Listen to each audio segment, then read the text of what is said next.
La salud viene del suelo. Hay tantas agriculturas como agricultores. Lo primero que se pierde es la memoria. La microcuenca, el clima, los suelos. Diseñar bosques comestibles. Cuidar la tierra, cuidar a las personas y compartir equitativamente.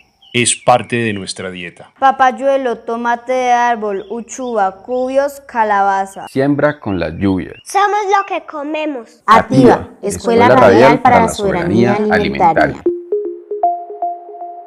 A través de esta serie de programas vamos a conversar sobre la soberanía alimentaria como un producto de nuestros patrimonios naturales y culturales.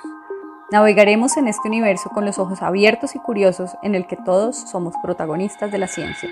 Compartiremos ideas y andaremos en compañía de otros exploradores que nos contarán sobre sus caminos de aprendizaje y nos orientarán sobre cómo llevar a cabo nuestras experiencias investigativas, desde lo personal, familiar, la escuela o la comunidad, dando rienda suelta a nuestra curiosidad y creatividad para intentar resolver y encontrar alternativas a las preguntas que nos planteamos en nuestra vida cotidiana.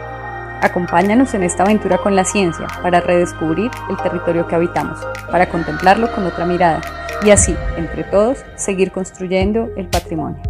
Pronto, Ativa, proyecto gastronómico Escuela Radial para la Soberanía Alimentaria. Inscríbete.